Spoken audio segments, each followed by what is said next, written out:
Hi, you're listening to The Sociology Show, a podcast about absolutely anything to do with the wonderful world of sociology.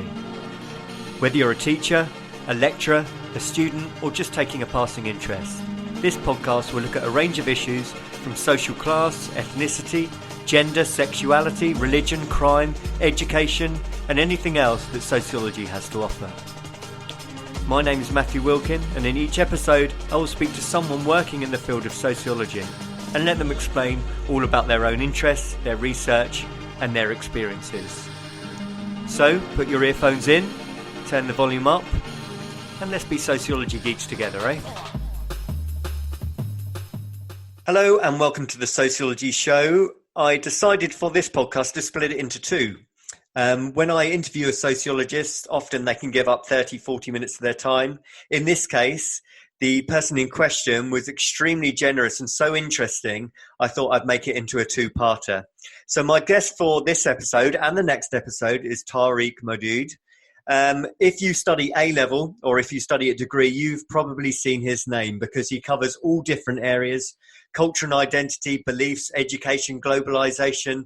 He covers a huge, diverse and different set of areas. And in particular, you may be aware of his work to do with multiculturalism and to do with secularism as well. And so without further ado, let's go over to part one of the Sociology Show with Tariq Modood. Hi, thank you very much for taking the time to talk to the podcast. Could you introduce yourself to start with, please? Yes, I'm Tariq Modood. I'm Professor of Sociology, Politics and Public Policy at the University of Bristol and the founding director of the Centre for the Study of Ethnicity and Citizenship, which last year celebrated its 20th anniversary. Oh, fantastic. And I know you've also personally won some more awards yourself.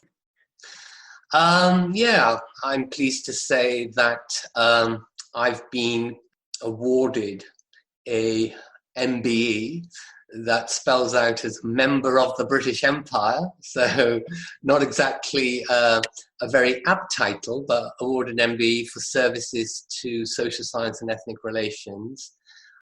I'm also a member of the Academy of Social Sciences, a fellow, I should say, and I was elected a fellow of the British Academy. Thank you. Thank you. And I thought what would be quite interesting is to hear a little bit about your upbringing and also where you first encountered sociology, where it all started for you. Yes. So I was born in Karachi, Pakistan, came to Britain in 1961 when I was 8. And my schooling then was in London.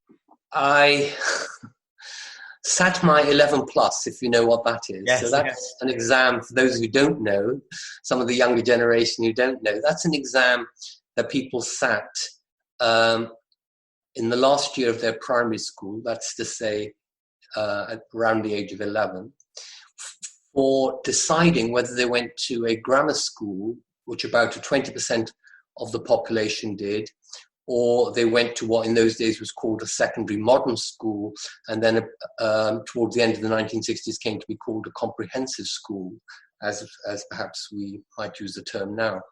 So I sat my 11 plus just 2 years after having arrived in Britain. And when I came to Britain, the only English I knew was my name is, well, hello, thank you, and how old are you? I could answer that question. But I remember being stuck when someone said to me, what is your age?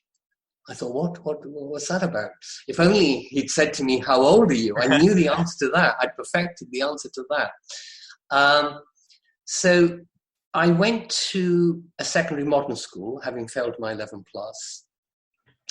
And it was quite a sociologically significant experience, really. So it was of course very much a working class school. But when I went there in 1964, it was, I would say, I'm guessing, obviously, I would say probably something like 80% or maybe more white. Yes. And when I left there in 1971, I would say it was the exact reverse. Probably only 20% of the pupils were white, and more than 50% of the pupils were African Caribbean, and the balance, that's to say roughly around 25 to 30% and so on, were of South Asian origin, like myself. So it was a school that saw a lot of change. There was a lot of racist bullying, mainly from white boys, but sometimes also from black boys. This was also the epoch of what was called Paki bashing, skinheads in various parts of London, more in East London than where I lived. I was in northwest London, sort of Willesden, Kilburn. But of course, we had the phenomenon as well, and it was quite frightening, certainly for me, very scary, walking down certain streets and even my own school playground at times. And I kind of made a history by being the first person from my school to go to university. My school didn't even do what in those days we called O-levels and now are called GCSE, let alone A-levels when I started at the school. But it did introduce them by the time I came to that age, 16, 17, 18, and so on. But it offered a very limited range of subjects, and very few people were taking them up, to such an extent that in my final year of A-level, my English literature class consisted of 2 students and my teacher. Mm-hmm. It was like better staff-student ratios than Eton. Yes. But on the other hand, one of the subjects I was doing, economics, the teacher left in the middle of my A-levels and was not replaced. And he didn't just teach economics, he was a social science teacher more broadly. And I had to go to another school, myself and a friend, we had to go to another school to join their economics class. It was like, say, a 15-minute walk away.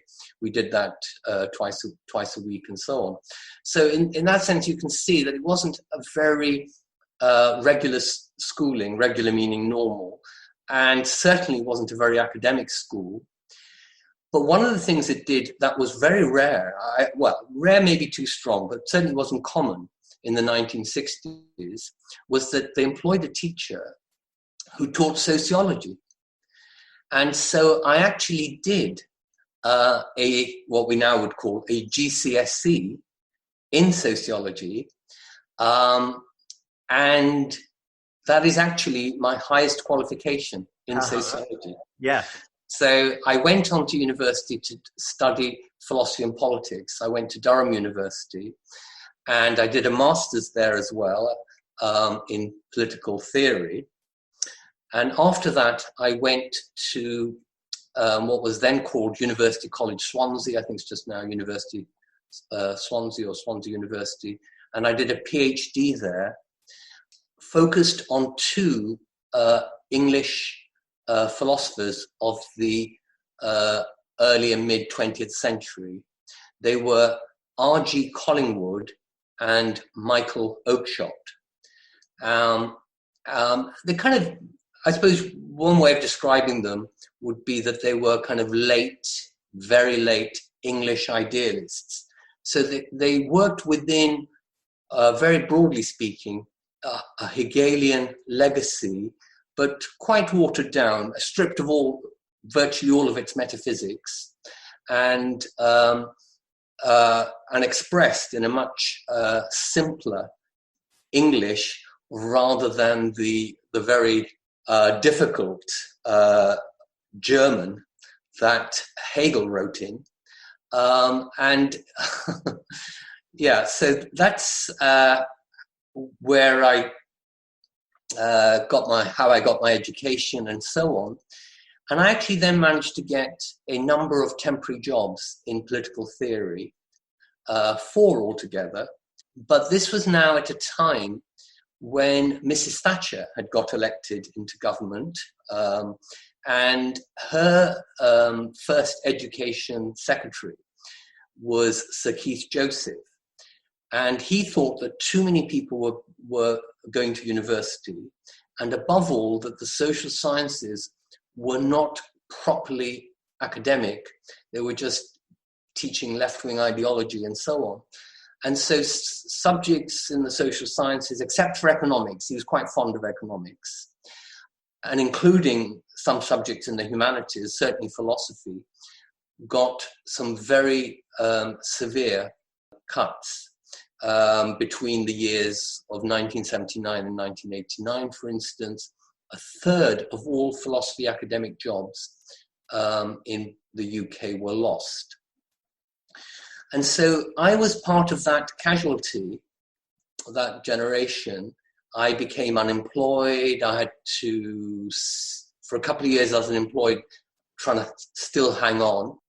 Eventually, I thought, well, this is no good. I'm not going to get a job doing what I want to do.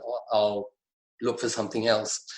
And I ended up in the tax inspectorate, training to be a tax inspector. And I was kind of putting up with it. I actually found learning bookkeeping, what's it called? Double something bookkeeping. Double entry, yeah. Double entry bookkeeping. Very interesting, actually. It obviously it's a logical system. I'd studied formal logic at university, so I found it fascinating how it worked. And I also found tax law very interesting. In some ways, again, it was like, it was very philosophical in the sense that you had to define things like, the law had to define things like what is income, what is a contract, what is capital, and so on. So it was dry but interesting, but certainly not something I wanted to make a career of, but I was kind of sticking at it.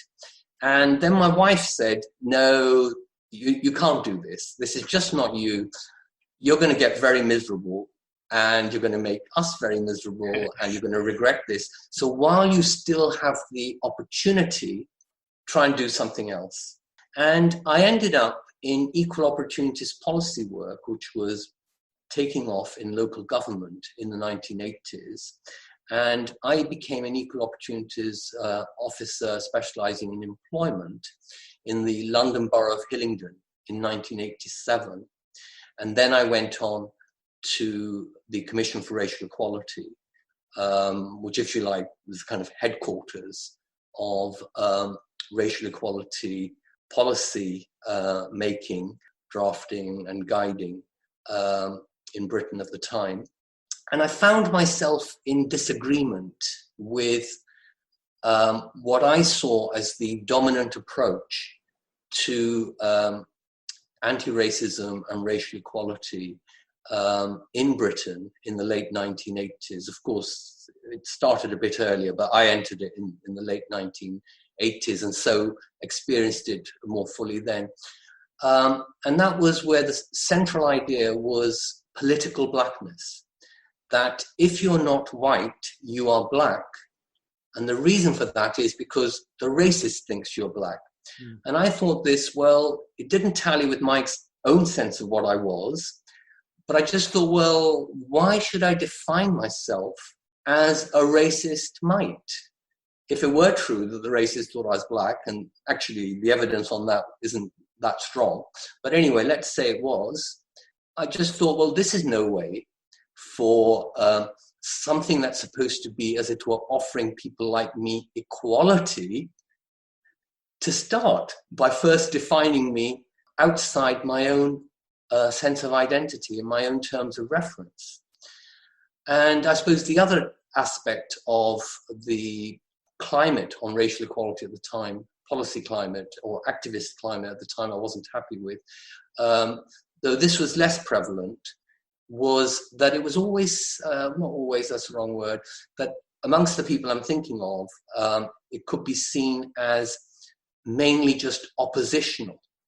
There was nothing positive. It was just all being anti-something, obviously anti-racism. And it was also then tied to a sense of opposition to feeling British or being British. And I thought I was British and I wasn't black. So that made me just not fit into the categories that were being offered to me, the political categories. And so I, if you like, then began to think about an alternative frame for racial equality, certainly drawing on anti-racism, strongly drawing on anti-racism, but building on it by giving people's sense of identity and self-definition a central place, rather than defining them by what the racists might think they are, or by a convenient political label. And if you like, having a more positive understanding of what Britain could be, of which I wanted to be a part. So I didn't see myself as something other than being British, but wanting to change what it meant to be British so that I could proudly say I was British and be accepted as such. So that basically comes to what I call multiculturalism, that remaking a sense of citizenship, equality, and national identity so that it includes those identities that are important to people, and they may be partly important to them because other people are marginalizing them on the basis of those identities, but not asking people to give up their identities, but allowing them to express themselves or to adapt their identities in ways that were meaningful to them, and then making it a condition of citizenship and of the shared public space that those identities and the things that follow from that, which is both removing obstacles in an anti-racist way, but also positively including identities, meeting differential needs of different ethnic and religious groups and so on. And that's what I understand multiculturalism to be. So that's how, if you like, I got into the kind of career that I came to have, despite beginnings which were a long way removed from it, whether it was my schooling, whether it was my choice of PhD discipline, or whether it was, being unemployed and so on. I would say there were two pivotal moments which shaped my thinking about this multiculturalism. And one was the Satanic Verses affair, or what's referred to by the author's name, the Salman Rushdie affair, where there were a lot of angry Muslims about the depiction of the Prophet and his family in that novel. That blew up at the end of 1988, mainly into 1989, and where, if you like, Muslim identity and Muslim political agency erupted into something that was now part of the British landscape, and in particular, part of what we used to call the race relations landscape. And it was something that I felt I could include in the way that I was understanding multiculturalism and developing those ideas. But those people who had been, the sociologists that were mainly focused on black-white relations, and that's how race relations was understood in the 1980s, that they couldn't include something like the Rushdie affair and its intimations about a British future. And then the second thing was that I was appointed to a job in social science research. So I kind of managed to bring my way back into academia, or at least into research in the first instance. Having been ejected as a political philosopher, been in exile in the tax inspectorate and unemployed for a couple of years and things like that. And then, as I say, through equal opportunities policy work, I, as it were, discovered a new intellectual engagement, and one about which I was very passionate because I felt it was very much about myself and about, if you like, the future of my country and the future of people like myself, people of Asian descent, Muslims, and so on. And so I got into this social science now. If you like, I got into sociology in a significant way. And I was offered a job, quite a senior position, to lead a survey at the Policy Studies Institute in London, which had a very good reputation for policy-related social research at the time, to do a national survey, which was the fourth of its kind, and so it was called the Fourth National Survey of Ethnic Minorities. I was appointed by David Smith, and so I'm eternally grateful for that opportunity that I was given. And I worked then with survey sociologists, quantitative sociologists. And I got to say, as you might guess from what I've said so far, that I had no quantitative background or training whatsoever. I had no sociological training whatsoever. So I did ask David Smith why he'd appointed me. And he said, well, we got lots of people in this building who can do surveys. But what you're saying about the minority experience in Britain, and in particular about the British Asian experience, well, that's new.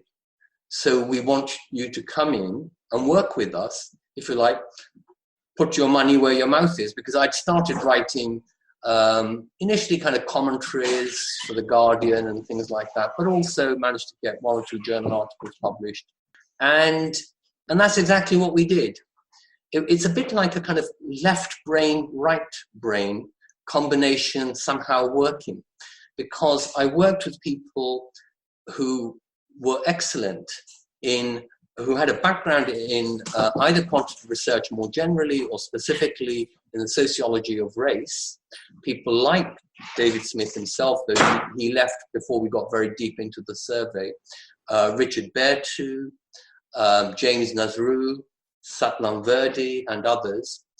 I worked with them while I held on to my own ways of thinking and managed to get a survey. We managed to get a survey, designed, undertaken, analyzed, and written up, and most people thought it was a very good product, using, as it were, these two different parts of the brain. The quantitative side and the non-quantitative sociological amateur, namely me. And I think I'm particularly pleased with the chapter of the survey on culture and identity, which I think was very innovative, certainly in terms of survey research.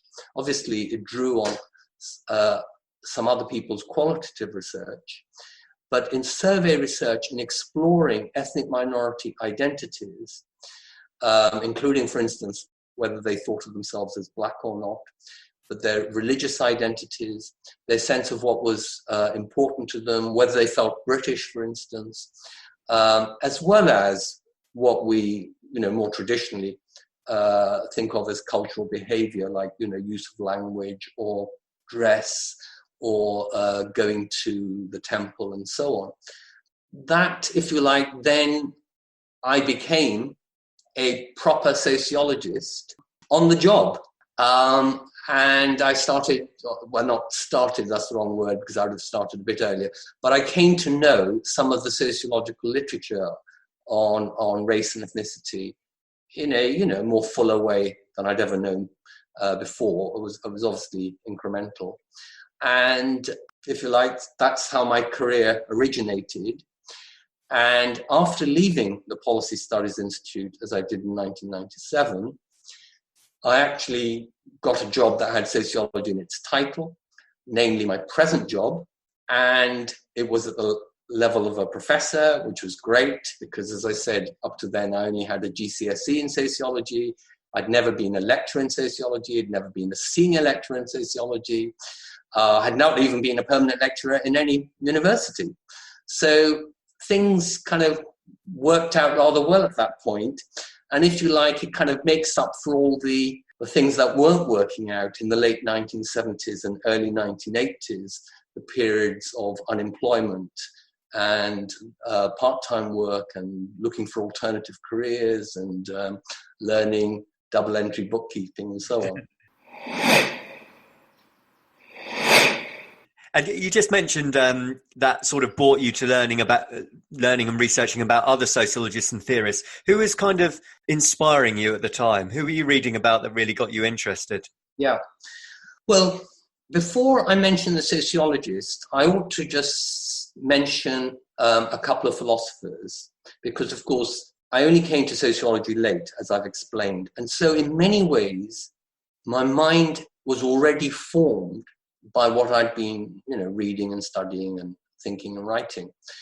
And I would say the single biggest influence on, if you like, how I think, putting it as generally as that, is Ludwig Wittgenstein, the Austrian origin philosopher, mainly worked at Cambridge.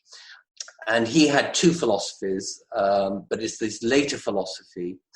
So his ideas of things like language games, with its emphasis on the social character of language and therefore of our thinking and therefore of our philosophical problems as well, that they arise from a social product, namely language and how we use it. He had other ideas like family resemblance as a way of countering those people who, especially people that we might think of as positivists, logical positivists, for instance, but other kinds of social scientific positivists who are always trying to look for definitions of social phenomena in very precise terms when the world is not like that. Our concepts are much fuzzier than that.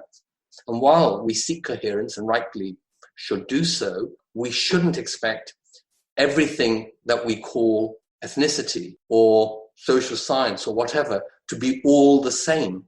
So he said, well, think of it more like a family resemblance.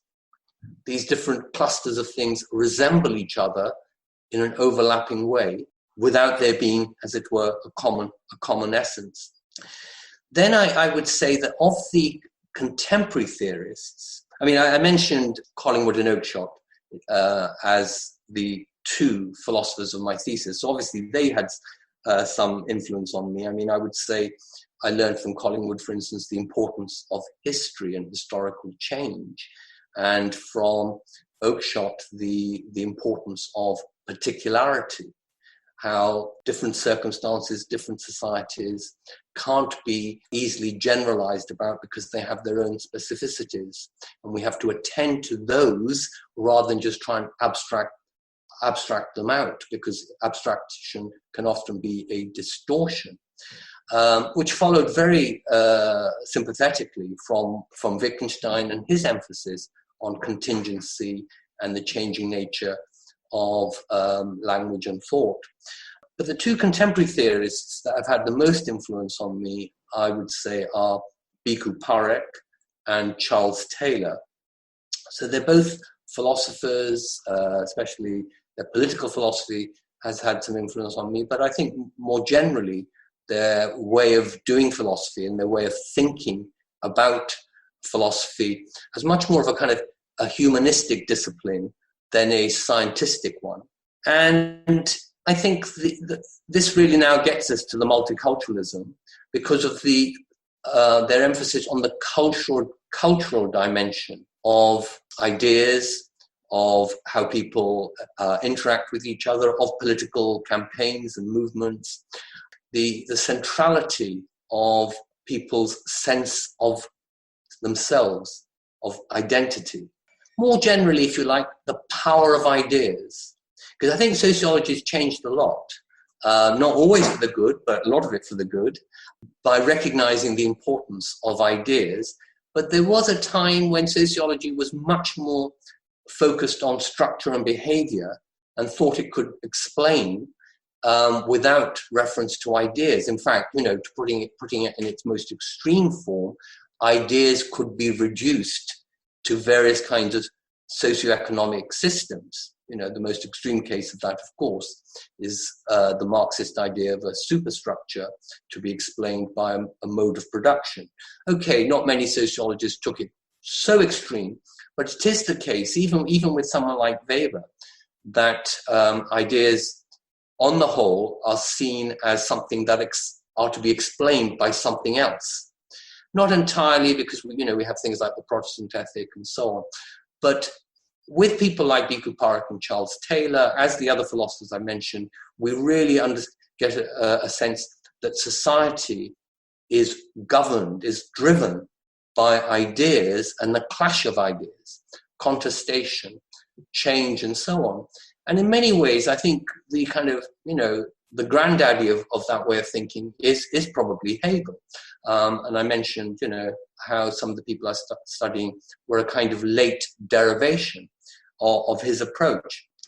But turning to others who I think I've learnt from, I would include, for instance, Alistair MacIntyre, Iris Young, Will Kimlicka, David Miller, Jeff Levy. Now, they're all philosophers or political theorists. Among sociologists and social theorists, I'd certainly mention John Rex, Michael Banton, Stuart Hall, Bob Miles, Roger Ballard. And what's interesting about this list of names I've just rattled off is that these are people who are arguing different things. There's no sense in which they all hang together. But they've all influenced me, I think, in some way or another, or at some time or other, from John Rex on the structural or systematic character of racial discrimination and racial disadvantage, from Michael Banton, seeing race or race relations or ethnic relations, as he might prefer to call it, not simply in terms of black and white or binaries, but seeing it in a much more pluralistic, multi-directional way. From Stuart Hall, the dynamic of identities and the importance of contestation as a factor in social change. For instance, a contestation of what it is to be British. From Bob Miles, the importance of racialization so that we understand race and racism in terms of social processes, not assuming any necessary biological determinism or biological ideology or theory. From Roger Ballard, the importance of understanding ethnicity as having an inside. It's not all race. It's not all what the dominant group attributes to subordinate groups, but ethnic minorities, ethnic groups live out their own sense of what is appropriate, inappropriate, what is possible, not possible, how to create opportunities, how to exploit opportunities, how to relate to each other within their own ways of thinking, which of course are always changing. These aren't kind of static traditions.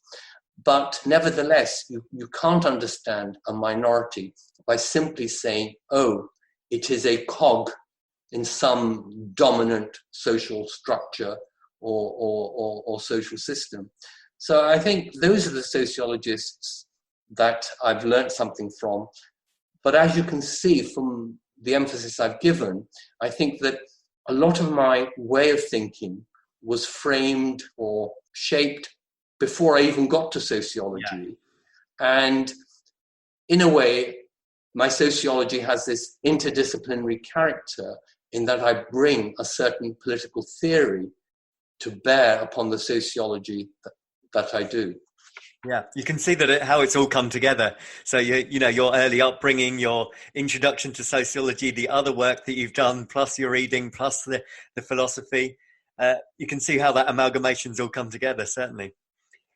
Thank you. That's going to be the end of part one. And in part two, we'll talk about your own specific research.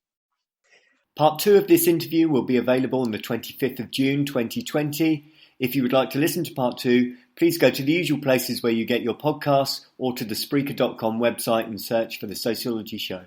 Thank you. Thank you for taking the time to listen to the podcast. If you would like to contact the show or be interviewed, then please email thesociologyshowpodcast@gmail.com.